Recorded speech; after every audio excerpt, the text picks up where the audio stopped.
أعوذ بالله من الشيطان الرجيم.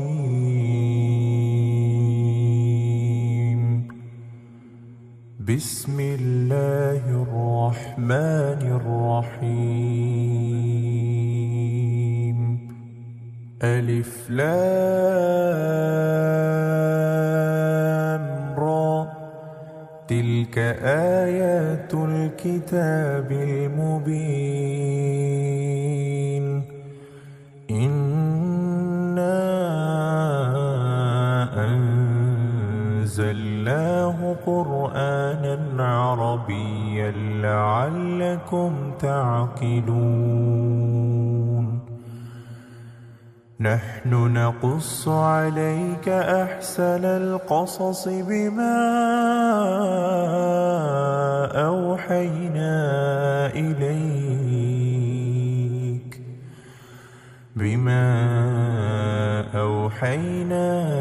إليك هذا القرآن،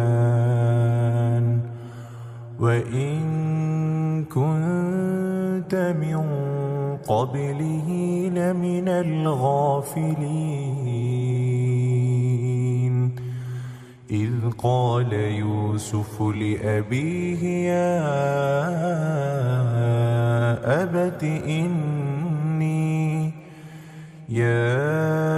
أبت إني رأيت 11 كوكبا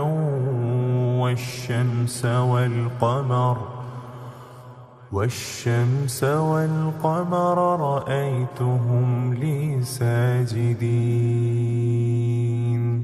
قال يا بني لا تقصص رؤياك على إخوتك فيكيدوا لك كيدا، إن الشيطان للإنسان عدو مبين. وكذلك يجتبيك ربك ويعلمك من تأويل الأحاديث ويتم نعمته عليك وعلى آل يعقوب كما أتمها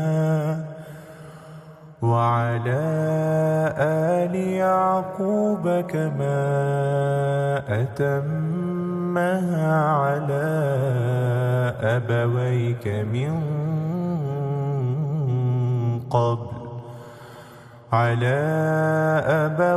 من قبل إبراهيم وإسحاق، إن ربك عليم حكيم. لقد كان في يوسف وإخوته آيات للسائلين،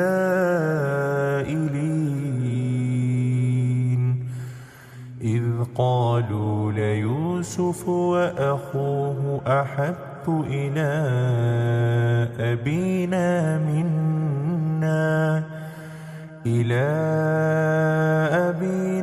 منا ونحن عصبة إن أبانا لفي ضلال مبين.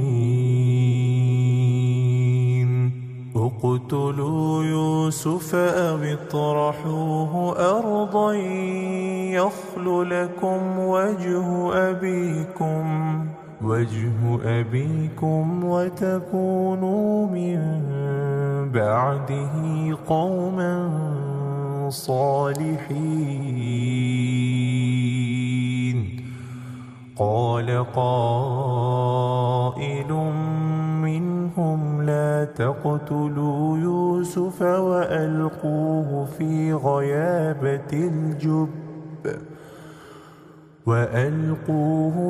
غيابة الجب يلتقطه بعض السيارة إن كنتم فاعلين.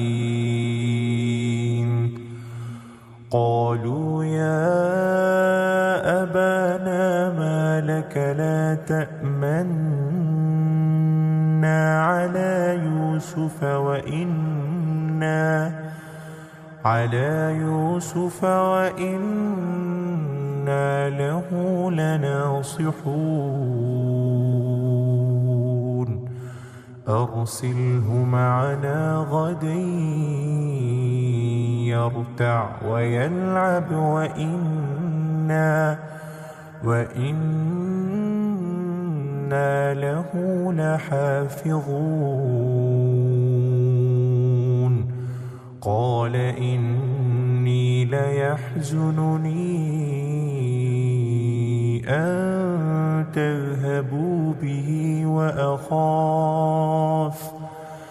أن تذهبوا به وأخاف أن يأكله الذئب وأنتم عنه غافلون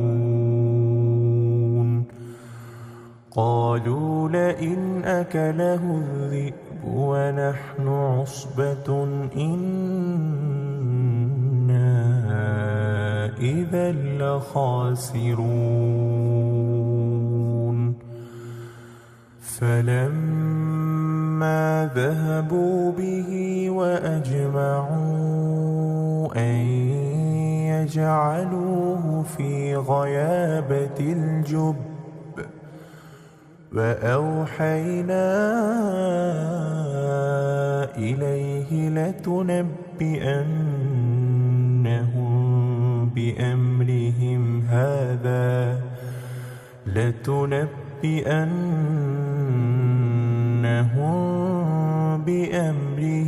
هذا وهم لا يشعرون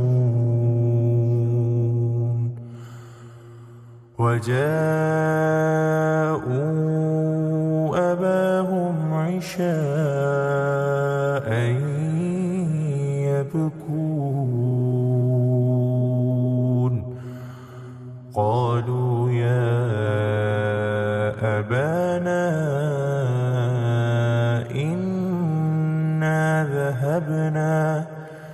إنا ذهبنا نستبق وتركنا يوسف عند متاعنا فأكله الذئب وما أنت بمؤمن لنا ولو كنا صادقين وجاءوا على قميصه بدم كذب قال بل سولت لكم أنفسكم أمرا فصبر جميل والله المستعان على ما تصفون وجاءت سيارة فأرسلوا واردهم فأدلى دلوه قال يا بشرى هذا غلام وأسروه بضاعة والله عليم بما يعملون وشروه بثمن بخس دراهم معدودة وكانوا فيه من الزاهدين وقال الذي اشتراه من مصر لامرأته أكرمي مثواه عسى أن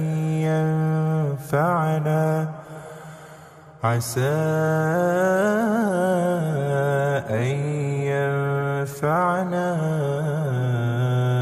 أو نتخذه ولدا وكذلك مكنا ليوسف في الأرض ولنعلمه من تأويل تأويل الأحاديث، والله غالب على أمره ولكن أكثر الناس لا يعلمون. ولما بلغ أشده آتيناه حكما وعلما، وكذلك نجزي المحسنين. وراودته التي هو في بيتها عن نفسه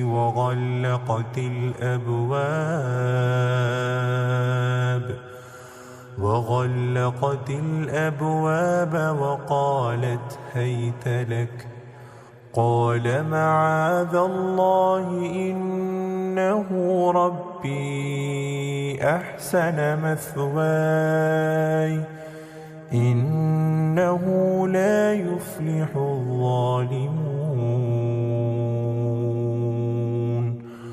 ولقد همت به وهم بها لولا أن رأى برهان ربه كذلك لنصرف عنه السوء والفحشاء إنه من عبادنا المخلصين. واستبق الباب وقدت قميصه من دبر وألف يا سيدها لدى الباب. قالت ما جزاء من أراد بأهلك سوءا إلا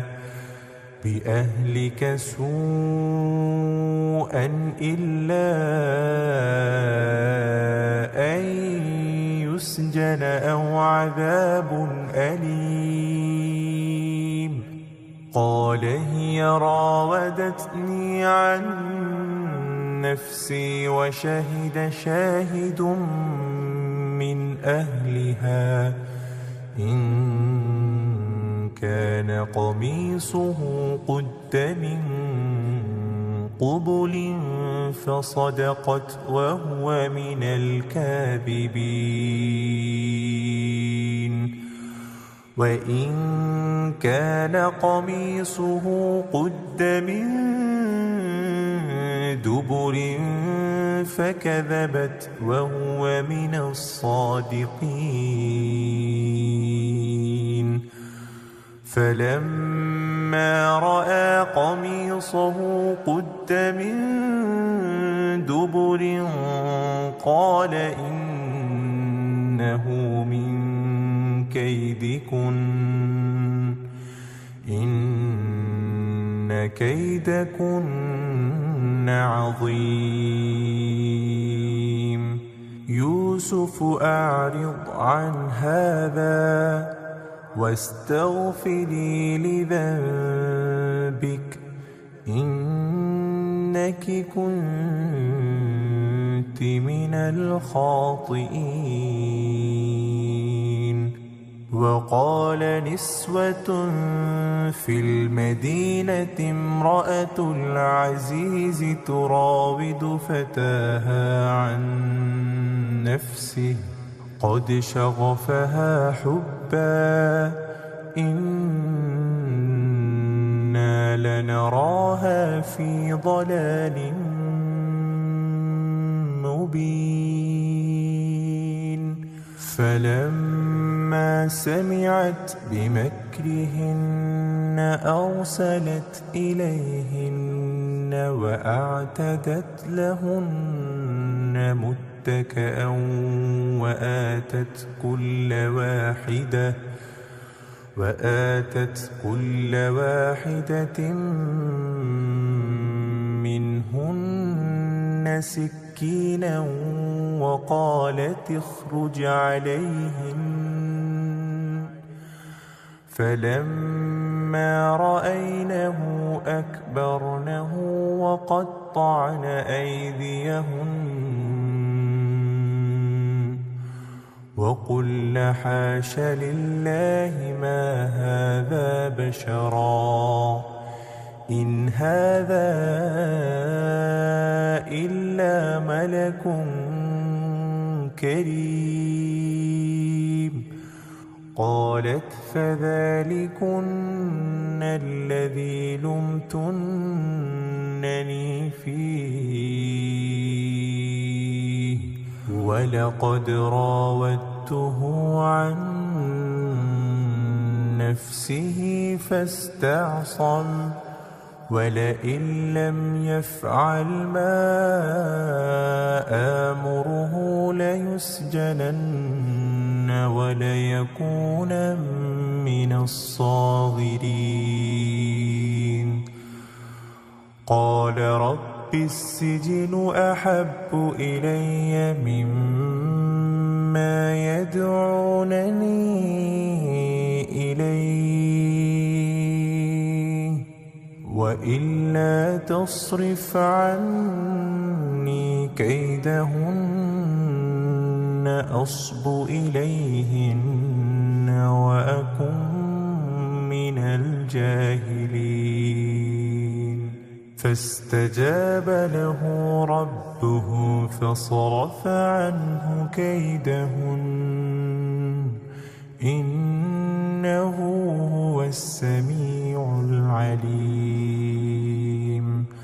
ثم بدا لهم من بعد ما رأوا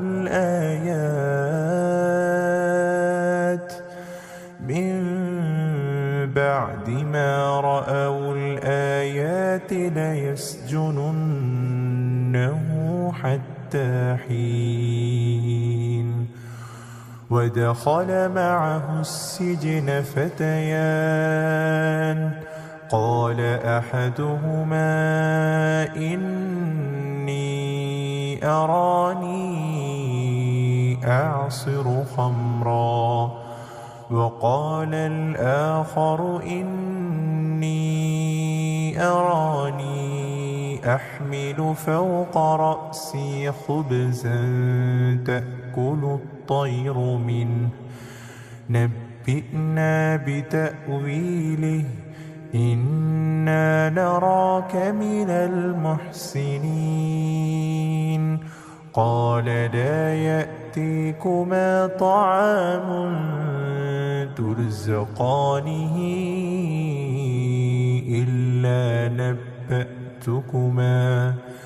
إلا نبأتكما بتأويله قبل أن يأتيكما ذلكما مما علمني ربي إني تركت ملة قوم لا يؤمنون بالله وهم بالآخرة هم كافرون واتبعت ملة آبائي إبراهيم وإسحاق ويعقوب ما كان لنا أن نشرك بالله من شيء ذلك من فضل الله علينا وعلى الناس ولكن أكثر الناس لا يشكرون يا صاحبي السجن أأرباب متفرقون خير أم الله الواحد القهار ما تعبدون من دونه إلا أسماء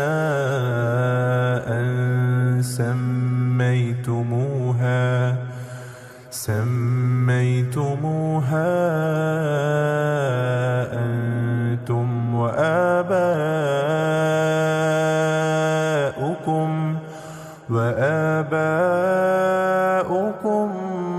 ما أنزل الله بها من سلطان إن الحكم إلا لله أمر ألا تعبدوا إلا إياه ذلك الدين القيم ولكن أكثر الناس لا يعلمون يا صاحبي السجن أما أحدكما فيسقي ربه خمرا وأما الآخر فيصلب فتأكل الطير من رأسه قضي الأمر الذي فيه تستفتيان وقال الذي ظن أنه ناج منهما اذكرني عند ربك فأنساه الشيطان ذكر ربه فلبث في السجن بضع سنين وقال الملك إني أرى 7 بقرات سمان يأكلهن 7 عجاف و7 سنبلات خضر وأخر يابسات يا أيها الملأ أفتوني في رؤياي إن كنتم للرؤيا تعبرون قالوا أضغاث أحلام وما نحن بتأويل الأحلام بعالمين وقال الذي نجا منهما وادكر بعد أمة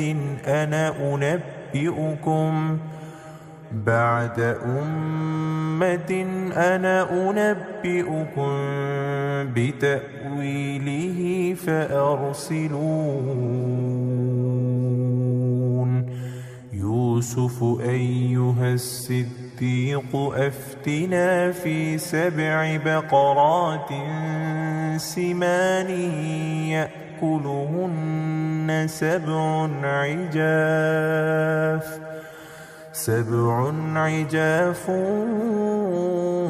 و7 سنبلات خضر وأخر يابسات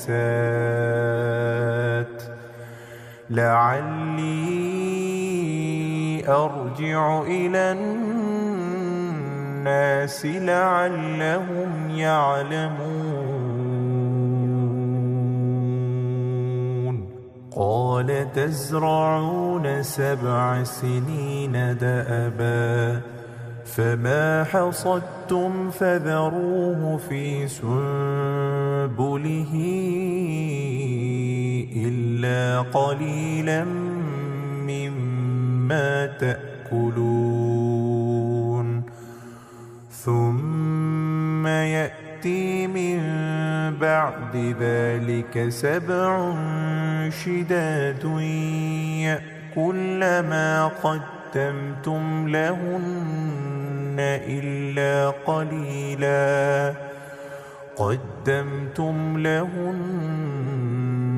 إلا قليلا مما تحصنون ثم يأتي من بعد ذلك عام فيه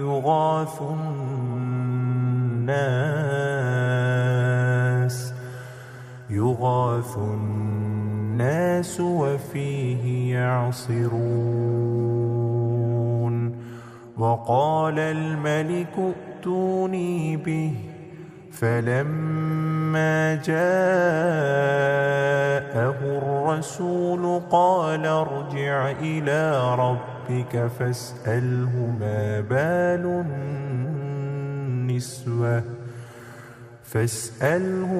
بال النسوة اللاتي قطعن أيديهن، إن ربي بكيدهن عليم. قال ما خطبكن إذ راوتن يوسف عن نفسه؟ قلن حاش لله ما علمنا عليه من سوء. قالت امرأة العزيز الآن حصحص الحق، أنا راودته عن نفسه وإنه لمن الصادقين. ذلك ليعلم أني لم أخنه بالغيب وأن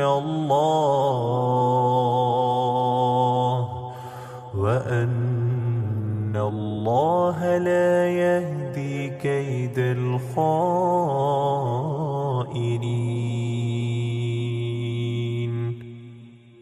وما أبرئ نفسي إن النفس لأمارة بالسوء إلا ما رحم ربي، إن ربي غفور رحيم. وقال الملك ائتوني به أستخلصه لنفسي، فلما كلمه قال إنك اليوم لدينا مكين أمين. قال اجعلني على خزائن الأرض إني حفيظ عليم. وكذلك مكنا ليوسف في الأرض يتبوأ منها حيث يشاء، نصيب برحمتنا من نشاء ولا نضيع أجر المحسنين. ولأجر الآخرة خير للذين آمنوا وكانوا يتقون. وجاء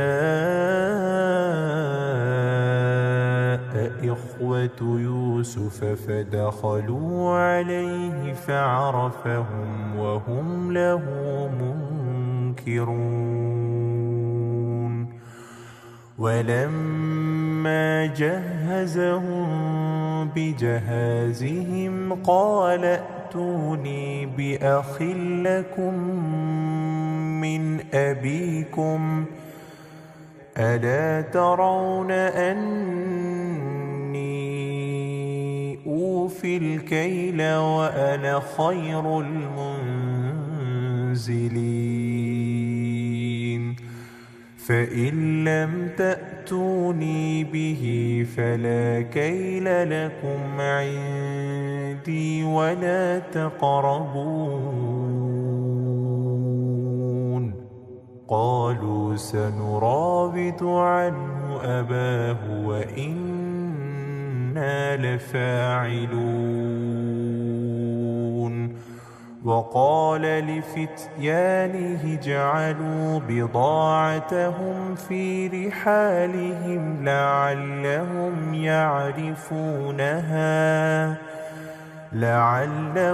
يعرفونها إذا انقلبوا إلى أهلهم لعلهم يرجعون. فلما رجعوا إلى أبيهم قالوا يا أبانا منع منا الكيل فأرسل معنا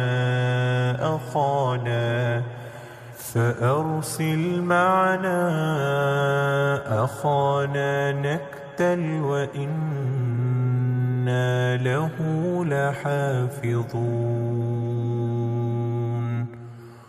قال هل آمنكم عليه إلا كما أمنتكم على أخيه من قبل فالله خير حافظا وهو أرحم الراحمين. ولما فتحوا متاعهم وجدوا بضاعتهم ردت إليهم قالوا يا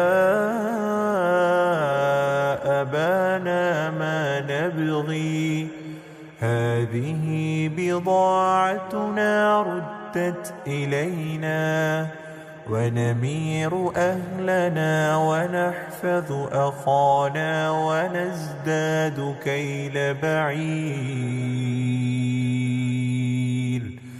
ذلك كيل يسير. قال لن أرسله معكم حتى تؤتون موثقا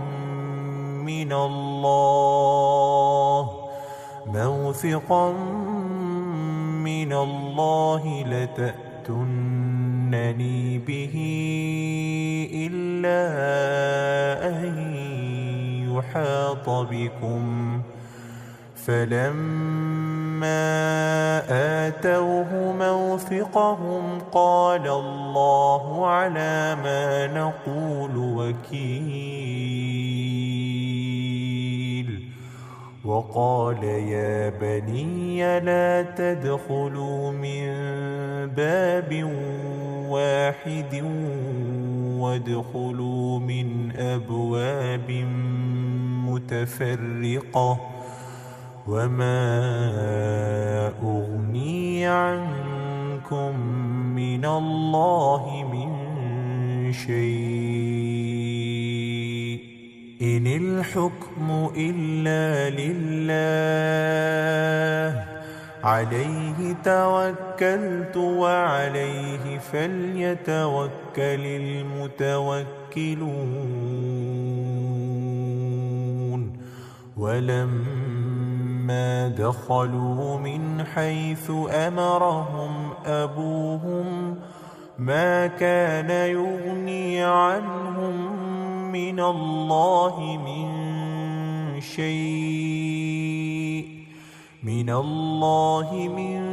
شيء إلا حاجة في نفس يعقوب قضاها وإنه لذو علم لما علمناه ولكن أكثر الناس لا يعلمون.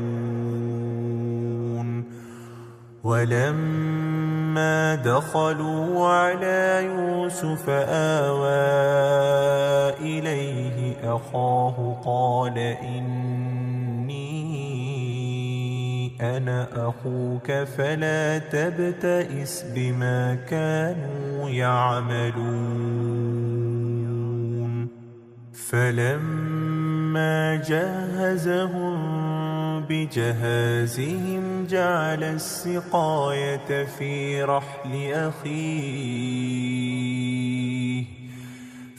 رحل أخيه ثم أذن مؤذن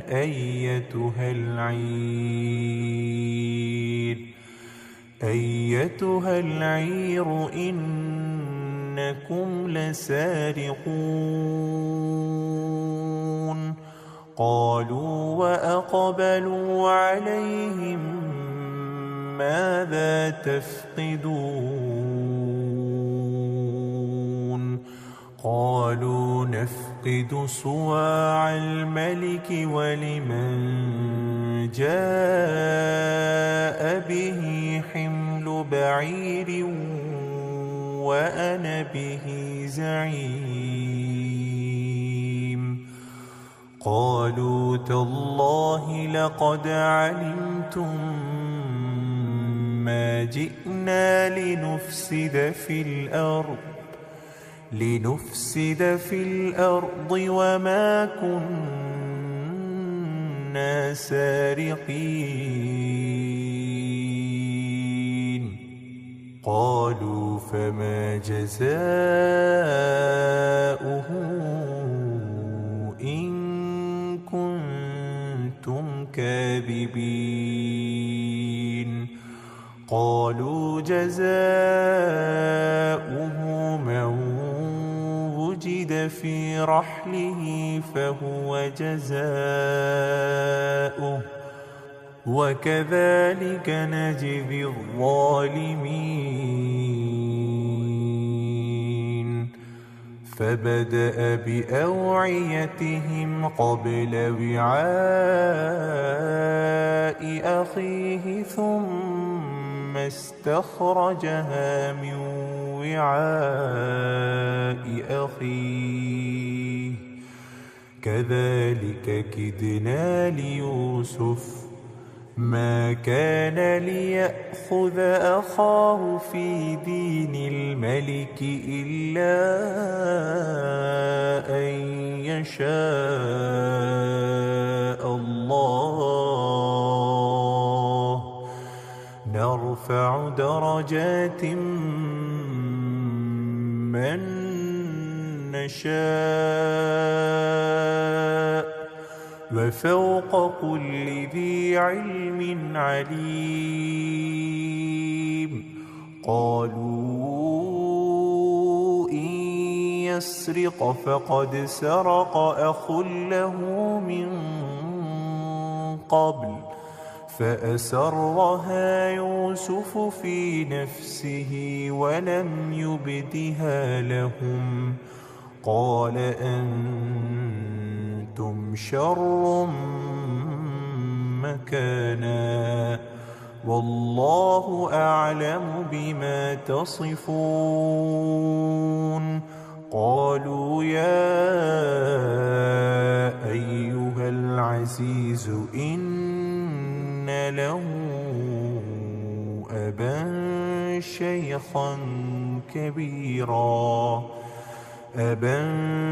شيخا كبيرا فخذ أحدنا مكانه إنا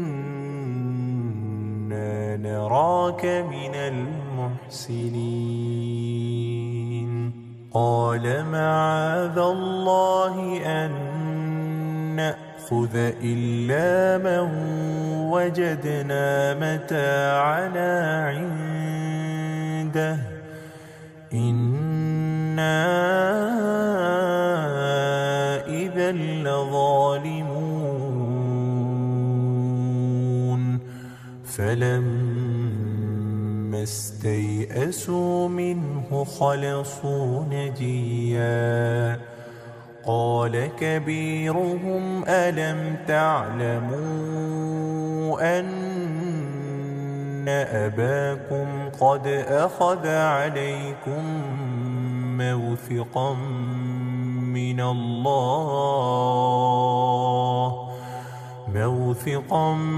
من الله ومن قبل ما فرطتم في يوسف فلن أبرح الأرض حتى يأذن لي أبي أو يحكم الله لي وهو خير الحاكمين ارجعوا إلى أبيكم فقولوا يا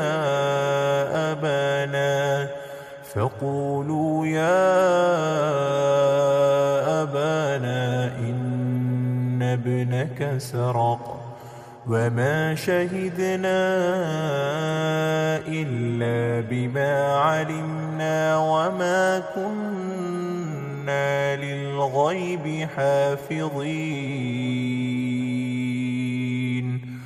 واسأل القرية التي كنا فيها والعير التي أقبلنا فيها وإنا لصادقون قال بل سولت لكم أنفسكم أمرا فصبر جميل عسى الله أن يأتيني بهم جميعا إنه هو العليم الحكيم وتولى عنهم وقال يا أسفا على يوسف وابيضت عيناه من الحزن فهو كظيم قالوا تالله تفتأ تذكر يوسف حتى تكون حرضا أو تكون من الهالكين قال إنما أشكو بثي وحزني إلى الله وأعلم من الله ما لا تعلمون يا بني اذهبوا فتحسسوا من يوسف وأخيه ولا تيأسوا من روح الله إنه لا ييأس من روح الله إلا قوم الكافرون فلما دخلوا عليه قالوا يا أيها العزيز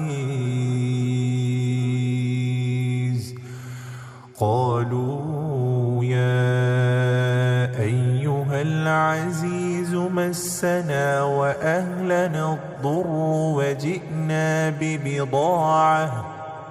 وجئنا ببضاعة مزجاة فأوف لنا الكيل وتصدق علينا إن الله يجزي المتصدقين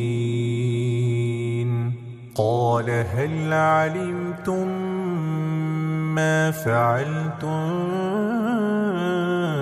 بيوسف وأخيه إذ أنتم جاهلون قالوا أئنك لأنت يوسف قال أنا يوسف وهذا أخي قد من الله علينا إنه من يتق ويصبر فإن إن الله لا يضيع أجر المحسنين. قالوا تالله لقد آثرك الله علينا وإن كنا لخاطئين. قال لا تثريب عليكم اليوم يغفر الله لكم وهو أرحم الراحمين. اذهبوا بقميصي هذا فألقوه على وجهي يأت بصيرا وأتوني بأهلكم أجمعين. ولما فصلت العير قال أبوهم إني لأجد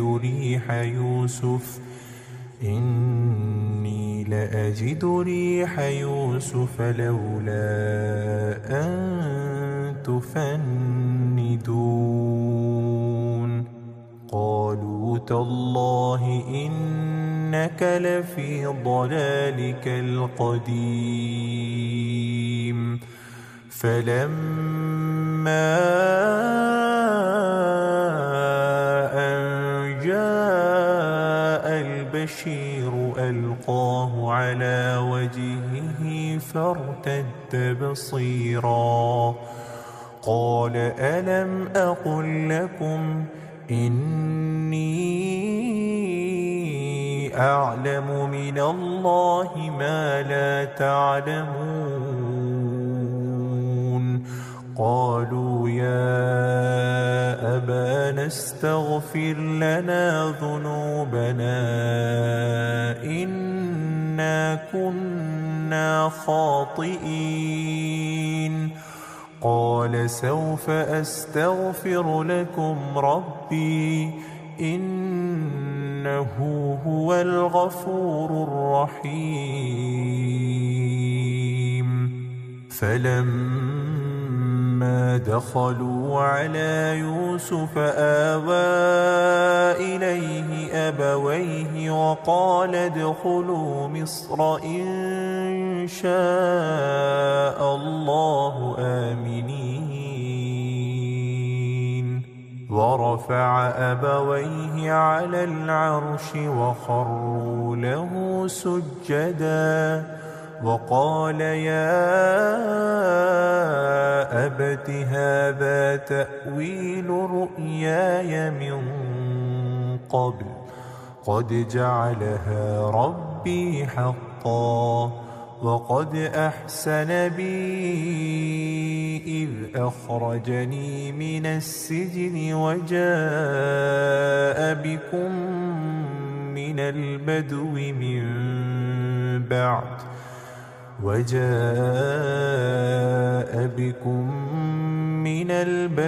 من بعد أن نزغ الشيطان بيني وبين إخوتي إن ربي لطيف لما يشاء إنه هو العليم الحكيم. رب قد آتيتني من الملك وعلمتني من تأويل الأحاديث فاطر السماوات والأرض أنت ولي في الدنيا والآخرة توفني مسلما وألحقني بالصالحين. ذلك من أنباء الغيب نوحيه إليك وما كنت لديهم إذ أجمعوا أمرهم وهم يمكرون. وما أكثر الناس ولو حرصت بمؤمنين وما تسألهم عليه من أجر إن هو إلا ذكر للعالمين وكأي من آية في السماوات والأرض يمرون عليها وهم عنها معرضون وما يؤمن أكثرهم بالله إلا وهم مشركون أفأمنوا أن تأتيهم غاشية من عذاب الله أو تأتيهم الساعة بغتة وهم لا يشعرون قل هذه سبيلي أدعو إلى الله على بصيرة أنا ومن اتبعني وسبحان الله وما أنا من المشركين وما أرسلنا من قبلك إلا رجالا نوحي إليهم من أهل القرى أفلم يسيروا في الأرض فينظروا كيف كان عاقبة الذين من قبلهم ولدار الآخرة خير للذين اتقوا أفلا تعقلون حتى إذا استيأس الرسل وظنوا أنهم قد كذبوا جاءهم نصرنا فنجي من نشاء ولا يرد بأسنا عن القوم المجرمين لقد كان في قصصهم عبرة لأولي الألباب ما كان حديثا يفترى ولكن تصديق